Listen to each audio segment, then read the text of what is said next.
কারণ রমজানের ইফতার মাহফিলে যারা আক্রমণ করেছে তারা কি মুসলমান থাকার কোনো সুযোগ আছে? বলেন বলেন, রমজানের ইফতার মাহফিলে যারা আক্রমণ করেছে তাদের কি ইমাম থাকার কোনো সুযোগ আছে? এবং ঢাকা ইউনিভার্সিটির বটতলায় যারা কোরআন কারীম শিখার উদ্যোগ নিয়েছে সেটা যারা বন্ধ করে দিয়েছে, ওখানে যারা হোলি খেলার আয়োজন করেছে ওটা বন্ধ করে নাই। অর্থাৎ ইসলামের নামে বেহায়াপনা যেগুলো চলছে ওগুলো কোনো সমস্যা নাই। কোরআন তেলাওয়াত আসলে তাদের সমস্যা, কোরআন শিক্ষা করলে সমস্যা, ইফতার মাহফিল করলে সমস্যা, কোরআনের আলোচনা আসলেই সমস্যা। তাহলে তারা কি মুসলমান না অমুসলমান? রমজান আমাদেরকে হকবাদ চিনে দিছে কিনা? আর যারা আল্লাহ এবং আল্লাহ রাসূলকে কষ্ট দেয় তাদের ব্যাপারে আল্লাহ তাআলা কি বলেন শুনেন। আল্লাহ তাআলা কোরআন কারীমে বলতেছেন, ইন্নাল্লাযীনা ইউযুনাল্লাহা ওয়া রাসূলাহু লা'নাহুমুল্লাহু ফিদ দুনিয়া ওয়াল আখিরাহ ওয়া আ'আদ্দা লাহুম আযাবান মুহিনা।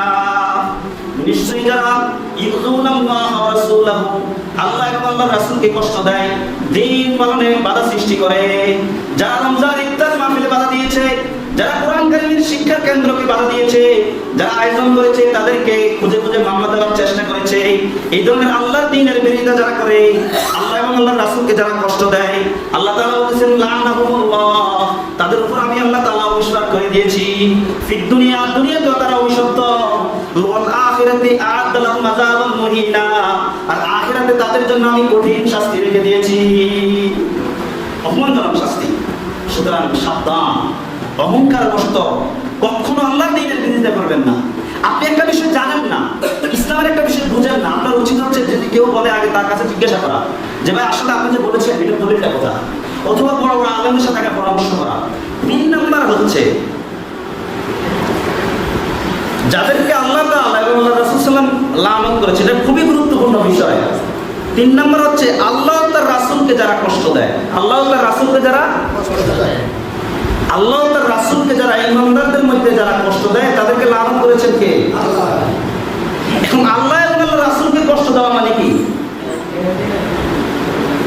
আল্লাহ এবং আল্লাহর রাসূলকে কষ্ট দেওয়ার অর্থ হচ্ছে যারা আল্লাহর দ্বীন পালনে বাধা সৃষ্টি করে, যারা আল্লাহর দ্বীন পালনে কি করে? বাধা সৃষ্টি করে, এবং রাসূলুল্লাহ সাল্লাল্লাহু আলাইহি ওয়াসাল্লামের সুন্নতকে আঁকড়ে ধরতে বাধা সৃষ্টি করে, রাসূলের আদর্শকে বাস্তবায়ন করতে যারা বাধা সৃষ্টি করে, আল্লাহর দ্বীনের যারা বিরোধিতা করে, তারা আল্লাহ এবং আল্লাহর রাসূলকে কষ্ট দেয়। এবং যে সমস্ত কুলাঙ্গাররা রাসূলুল্লাহ সাল্লাল্লাহু আলাইহি ওয়াসাল্লামের উপর তুহমত দেয়, গালিগালাজ করে, দ্বীনের উপর ঠাট্টা বিদ্রূপ করে, নিজেদের মন মতো করে নিজেরা পরিচালনা করে, এটাই হচ্ছে আল্লাহ এবং আল্লাহর রাসূলকে কষ্ট দেওয়া। কারণ আল্লাহ তাআলা গোটা পৃথিবী সাজিয়েছেন মানুষের জন্য, আর মানুষকে পাঠিয়েছেন আল্লাহ তাআলার আইন আল্লাহর জমিনে বাস্তবায়ন করার জন্য। এখন আল্লাহ আদেশ করেছেন যে বান্দা পৃথিবীতে যাওয়ার পর আমার ইবাদত করবা আর আমার হুকুমগুলি জমিনে বাস্তবায়ন করবা, রাষ্ট্রীয় জীবনে সামাজিক জীবনে কোরআনুল কারীমকে প্রতিষ্ঠা করবা। কিন্তু তারা নিজেরা তো ইবাদত করে না, রাষ্ট্রীয় জীবনে সামাজিক জীবনে আল্লাহর আইনকে বাস্তবায়ন করে না, আরো যারা করতে চায় তাদেরকে কি করে?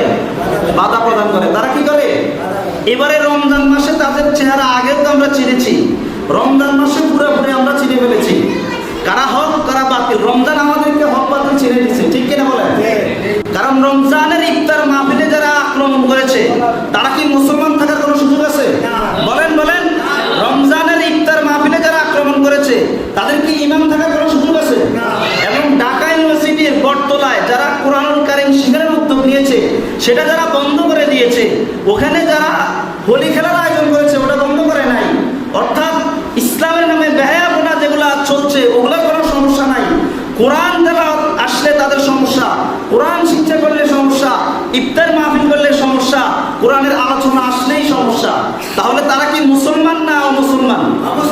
রমজান আমাদেরকে হকবাদ চিনে দিছে কিনা? তাহলে আল্লাহর দ্বীনের বিরোধিতা তারা করেছে কিনা?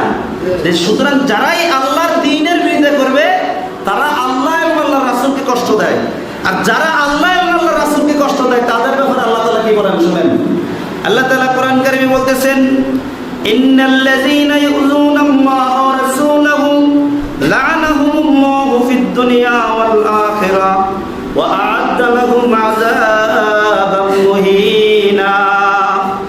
নিশ্চয়ই যারা ইউযুনাল্লাহা ওয়া রাসূলাহু, আল্লাহ এবং আল্লাহর রাসূলকে কষ্ট দেয়, দ্বীন পালনে বাধা সৃষ্টি করে, যারা রমজানের ইফতার মাহফিলে বাধা দিয়েছে, যারা কোরআন কারীমের শিক্ষার কেন্দ্রকে বাধা দিয়েছে, যারা আয়োজন করেছে, তাদেরকে খুঁজে খুঁজে মামলা দেওয়ার চেষ্টা করেছে, এই ধরনের আল্লাহর দ্বীনের বিরোধিতা যারা করে, আল্লাহ এবং আল্লাহর রাসূলকে যারা কষ্ট দেয়, আল্লাহ তাআলা বলতেছেন লানাহুমুল্লাহ, তাদের উপর আমি আল্লাহ তাআলা অভিশাপ করে দিয়েছি।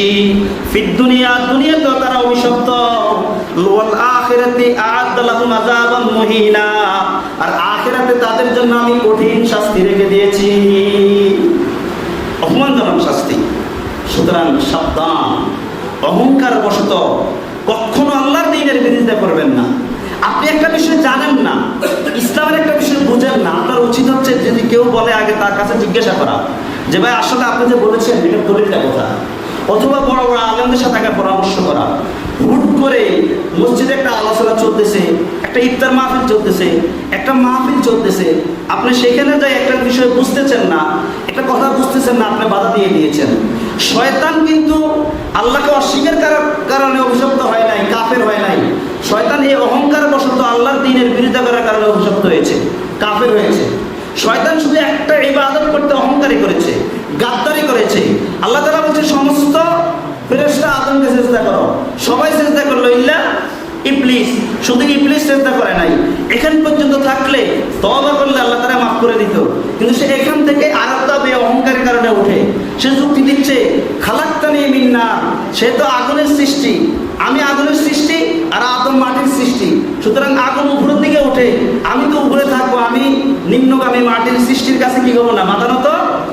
আল্লাহর হুকুমের এই বিরোধিতা করার কারণে, এই গাদ্দারি করার কারণে, এই অহংকারী করার কারণে চিরদিন জন্য কিয়ামত পর্যন্ত আল্লাহ শয়তানকে কি করে দিয়েছেন, কাফের বানিয়ে দিয়েছেন, অভিশপ্ত করে দিয়েছেন, ধ্বংস করে দিয়েছেন, চিরস্থায়ী জাহান্নামী করে দিয়েছেন। সুতরাং আমরাও যদি অহংকার বশত কোনো আলেম কোনো কথা বলতেছে, হুট করে আমি পিছনে একটা মন্তব্য করতেছি না জানি, আর ভাই আমি এই বিষয়টা জানি না, তার থেকে আমি জেনে নিই, আমি ইসলামের এই বিষয়টা বুঝি না, আমি একটু ক্লারিফাই হয়ে নিই, পরিষ্কার হয়ে নিই, ভালো করে বুঝে নিই।